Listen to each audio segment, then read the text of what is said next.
Solo Leveling by Chu Gong. Chapter 4 Part 2 Daily Quest. As he was going through discharge paperwork, a young nurse came flying up to him. Huff, huff! Are you leaving Jean Wu? What? Oh, yes. It was Yura Choi, the nurse in charge of Jean Wu. She looked disappointed that he was leaving. He didn't understand her reaction. He wondered if he had done something wrong, but nothing came to mind. She hesitated a little before taking out a notepad. May I have your number? My number? Yes, if that's okay with you. Maybe they were planning to send him more test results? He took the notepad from her, but that's all she had for him. Yura's face flushed as Jean Wu blinked at her. What's wrong? I don't have a pen.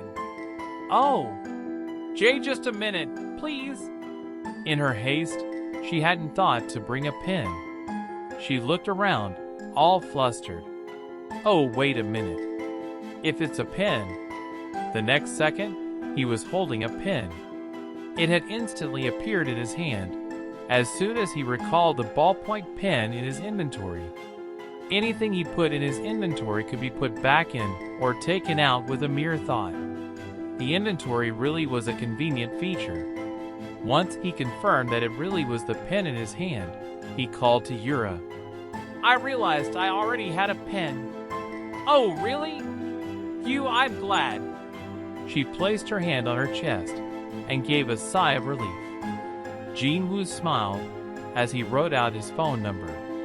It was always like this. An opportunity to use items from mystery boxes tended to come up shortly after obtaining them. It rained the day after he received a raincoat, and he'd gotten a glass cup the day before the water cooler ran out of paper cups. Sometimes he'd get worthless things like the bandage, but most of the items had their uses. Here! Yura happily took the notepad back from Jean Wu. She gave him a bow.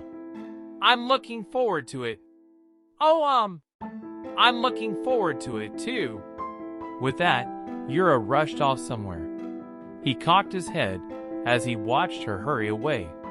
But looking forward to what? In any case, it was nice to see that she was as polite as she was cute. With that in mind, Jean Wu left the hospital with a spring in his step, feeling like a weight had been lifted off his shoulders.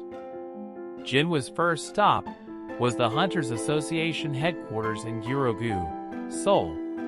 Hunter-issued smartphones use specialized technology, so Jean Wu had to put in a request directly with the association. The employee checked their monitor and then informed him. It'll take 2 weeks to get your phone. Excuse me? It takes that long? Jin Wu's eyes went wide. His old phone had been totaled while he was being chased by the gigantic statue. To think it'd take 2 weeks for a new one. If you need a phone right away, you can rent one temporarily for 50,000 won. Forget buying. Simply renting a phone cost as much as 50,000 won. It was too expensive for him, considering his financial situation. No one ever calls me anyway. The association would contact his house directly if they couldn't reach him by phone, so there was no reason to waste money on a rental. Jean Wu shook his head. I'll just wait for the new one. Understood. We'll send your new phone to your house as soon as it is available. Thank you. Jean Wu got up. He was now finished with his errands. He'd already diligently completed his daily quest, and signing up for a new phone had gone faster than he'd expected. He fished the gold key from his pocket after exiting the association building. I guess it's time to figure this out. The key's info screen popped up in green writing. Item, Dungeon Key. Acquisition difficulty, E. Category, Key. A key that will take you to an instance dungeon. It can be used at exit 3 of the Hapjeong subway station. The key had come from a mystery box he'd received after finishing a daily quest. At first, he dismissed it, But when he saw the display indicating the level of difficulty to acquire it, he figured it couldn't be a regular key. This had been the deciding factor for leaving the hospital. A key to an instance dungeon. Instance or not, a dungeon was a dungeon. Jin-woo had many painful memories related to dungeons. Once, he'd participated in an E-rank raid and was hurt so badly that he'd ended up hospitalized for a week. At least he'd made it out alive thanks to his colleagues. If he used the key to go to a dungeon, he'd have to do it alone. After much thought, he came to a decision. It shouldn't be a problem if I take a quick peek. He could run away if it came to it. Since he was jogging 10 kilometers daily these days, he was confident in his ability to get away, at least. Jin-woo was mistaken. Knock, knock. Where did this wall come from? He knocked on the invisible wall and yelled at passers-by. But that was all in vain. People kept going their own busy ways.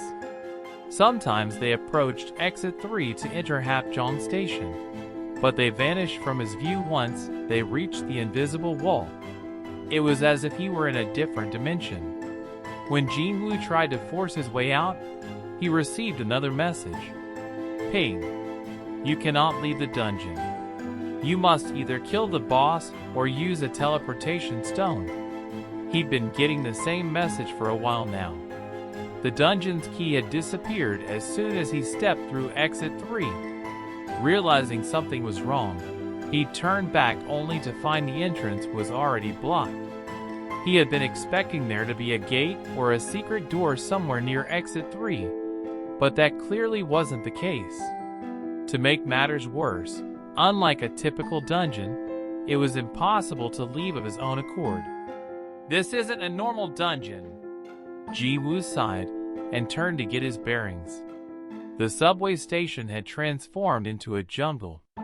Vines covered the walls, and the stench of a rotting corpse hung in the air. He could hear some animal howling in the distance every so often. It wasn't that there was a dungeon near exit 3 of Hapjeong Station. The station itself was the dungeon. Jin-woo took the steel sword out of his inventory. Ping. Item.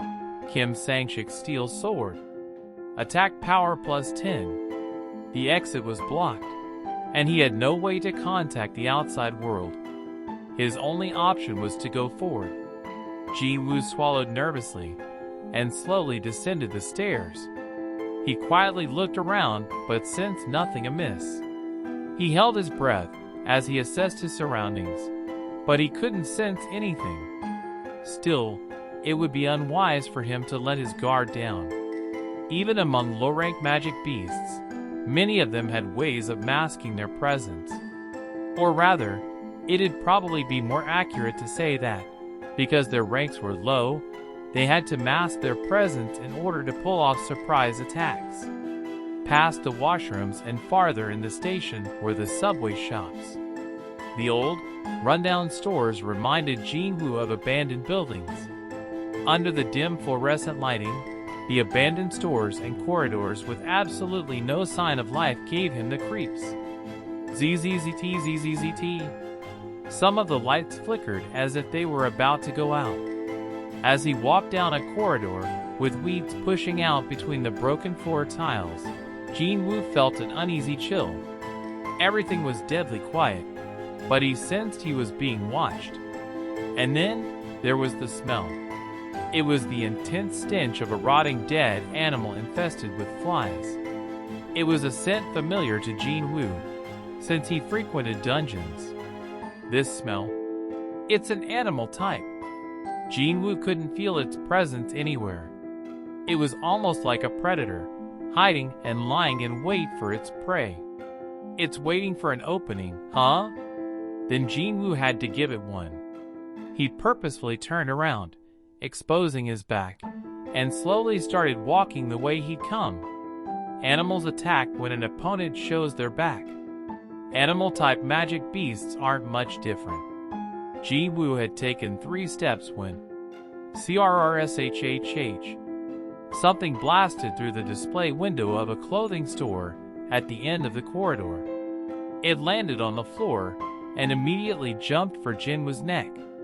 Grar! Prepared for the attack, Jinwoo swung his sword around in a wide arc as soon as he heard the noise. It was like a reflex. SHHHK. The sharp blade sliced through the creature's jaw. The monster tumbled to the floor with a squeal. Kian, Kian. It was a huge wolf with bright red fur. Its snout had been severed, and the monster was writhing on the floor in pain. When Jinwoo inspected it, he noticed its name floated above its head like the centipede in the penalty zone. Steel-fanged Leakin. Unlike last time, the writing was in white and not red. No time to waste. This was his chance. While the wounded monster couldn't get up, Jinwoo leaped into action. He ran at the creature and swung his sword down, lopping off its head. Gak! The Leakin gave a howl of pain as it died. You have defeated a steel-fanged Leakin. Yes! But his celebration was cut short. Two more Lycans that had been hiding behind display windows now emerged. Looked like it had friends. Jinwoo's eyes went wide. Grrrr. They bared their fangs and raced toward him. Jinwoo grimaced. In his excitement, he'd struck his sword down with too much force, and it was now embedded deep in the floor. It must have gotten caught on something, as Jinwoo couldn't pull it out. It stuck. One of the Lycans leaped at his face. Oh no! He ducked. His attacker sailed over his head and smacked its head on the ground, unable to slow its momentum. Crock! The stone floor cracked as its fangs pierced it. Those teeth aren't just for show. There was no time to be impressed, though. The other Leakin was running straight at him. It didn't look like he'd be able to free the sword in time. Damn it! Jinwoo gave up on the sword and instead swung his fist at the Leakin flying toward him. Whoosh! The sound his fist made as it snapped forward wasn't normal. Thwack! The Leakin's head exploded with one punch. The headless body skidded out from where it hit the ceiling and then fell to the ground hard. Whump! Jinwoo stared at his fist, dumbfounded. That level of monstrous strength was completely unexpected. Having witnessed this, the Leakin he dodged earlier started backing away with its tail between its legs. Huh? Was this from using all those points on his strength attribute? Even as the headless Leakin's legs stopped twitching, Jinwoo still could not pick his own jaw off the floor. Then came that familiar notification bell. Ping! You have defeated a steel-fanged Leakin. You have leveled up. I leveled up! Wondering if he'd misheard something, Jinwoo hurriedly brought up his stats screen. Name, Jinwoo Sung. Job, none. HP, 205. Fatigue, 0. Level 2. Title, none. MP, 22. Stats. Strength, 32. Stamina, 11. Agility, 11. Intelligence, 11. Perception, 11. Available ability points, 0. Skills. Passive skill, unknown, LV, max, willpower LV .1. Active skill, dash LV .1. His level really had gone up. And it looked like leveling up meant 1 point was added to each of his stats. That meant rewards from quests weren't the only way to upgrade his abilities. He could increase them by leveling up as well. I can't believe it. The impossible had been confirmed to be possible right before his eyes. His heart started racing in excitement. On top of that, I get more ability points by leveling up. Completing a quest gave him 3 ability points. Leveling up gave him 5. While he didn't particularly care for not having the option to personally distribute the points, leveling up seemed to be a better way to increase his stats. Plus, Quests were currently limited to 1 per day, but there was a higher chance that there was no limit for leveling up. My level increased just by defeating 2 of these creatures. This was how it worked in video games. People usually leveled up faster in earlier stages. Jin Woo was currently level 2. It was safe to assume he was at the bottom. But he wasn't an ordinary low-level player. His strength stat was already over 30. If each level up raised his stats by 1, Jin Woo's strength was equal to that of a level 20 person. What would happen if a user with a level 20 ability decided to go hunting in a level 1 hunting ground? I'm overpowered. The unexpected destructive power of his punch proved his theory. Even though my strength stat is 3 times higher than what I started with, I'm more than 3 times stronger.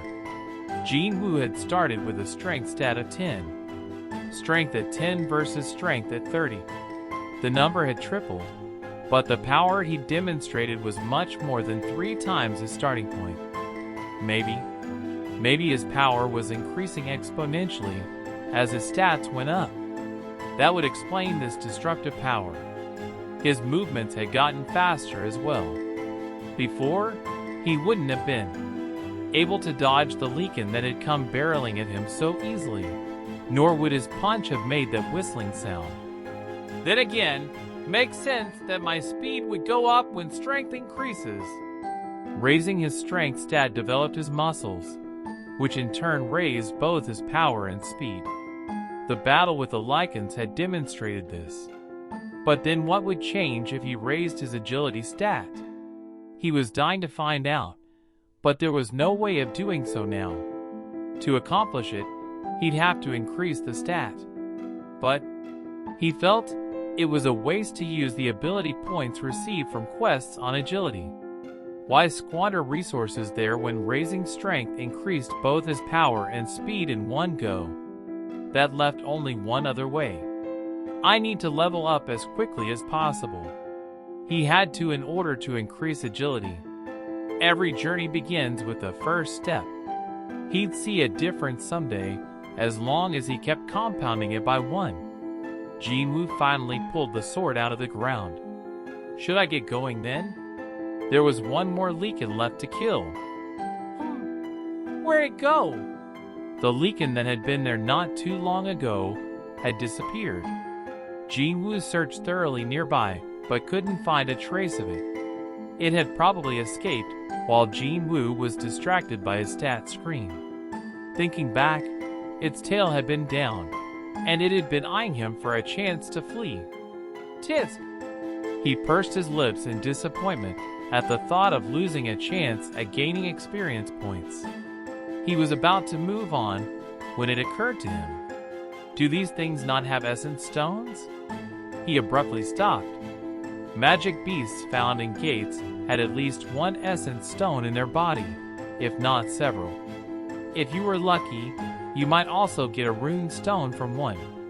Both rune stones, which held hidden skills that hunters could learn, and essence stones, which had a variety of uses, could fetch a high price.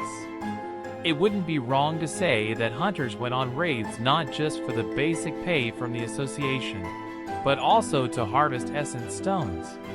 Jin Woo was no different. He was disappointed to find no such items despite his success today. Just in case, he cut open the dead Leakin's stomach, but it was a waste of time.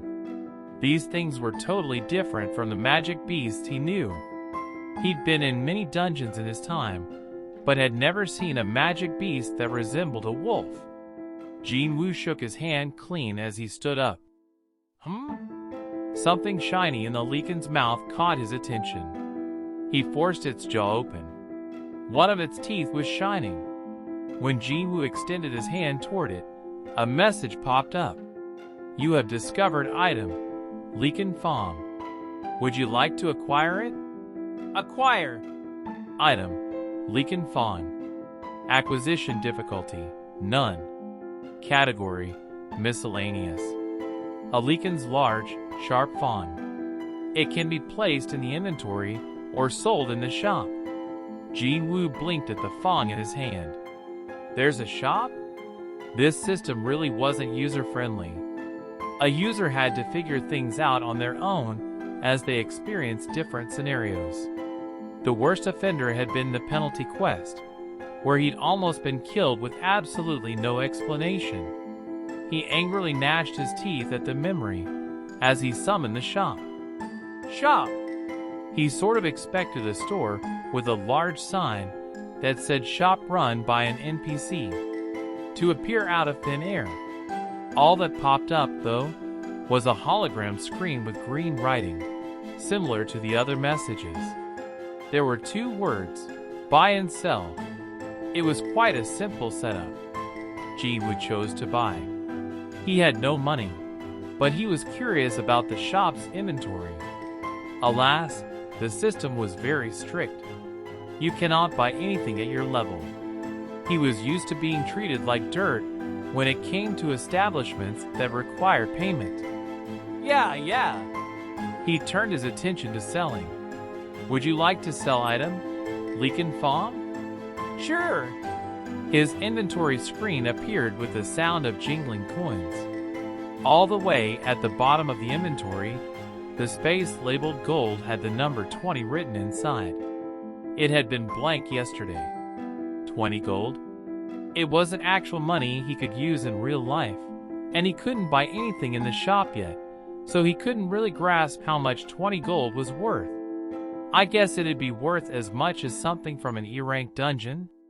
While an instance dungeon wasn't the same as an actual dungeon, it had to be about the same level.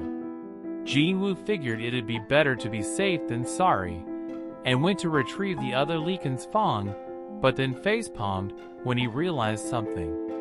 I crushed its head. His shoulders slumped as he changed direction. The lost 20 gold weighed heavily on Jinwoo's mind even if he wasn't sure how much they'd be worth. But he couldn't justify wasting time looking for a Fong that could be anywhere in this darkness. His disappointment quickly dissipated when he turned around. Grar. Grr. Growling. Grar. The Leakin he thought had run away had come back with reinforcements. A delighted smile bloomed on Jinwoo's face. There appeared to be at least 20 of them. Eureka! Was this the right time to use that word? Well, whatever. It was definitely used when expressing happiness. He gripped his sword tightly. I'll beat every last one of you to a pulp and leave only your fangs. The Lycans flinched in fear at the murderous glint in the eyes of this man, who was hungry for cash. Then Jinwoo leaped toward them. You have leveled up. You have leveled up. You have leveled up. Jinwoo's level shot up quickly, as he'd expected. He'd already reached level 7 after scouring the first floor and exterminating all the Lycans. He jumped up 5 levels. Wyan! An odd message popped up after he killed the last Leakin, which was trying to run away with its tail between its legs. Ping. You have acquired title, Wolf Assassin. Title? Title, Wolf Assassin. A title given to those skilled at hunting wolves. When battling an animal-type monster, all abilities will increase by 40%. When he opened his stat screen, his title had changed. Name, Jinwoo Sung. Job, none. HP, 766. Fatigue 3. Level, 7. Title, Wolf Assassin. MP, 81. Stats, Strength, 37. Stamina, 16. Agility, 16. Intelligence, 16. Perception, 16. Available ability points, 0. Skills, Passive skill, Unknown, LV, Max, Willpower LV .1. Active skill, Dash LV .1. An ability boost when fighting against animal-type monsters. It was limited to only a certain type of target, but a 40% boost would still be a big help. Will this apply to animal types in regular dungeons too? If that was true, He'd be able to defeat the magic beasts in a raid with just a snap of his fingers.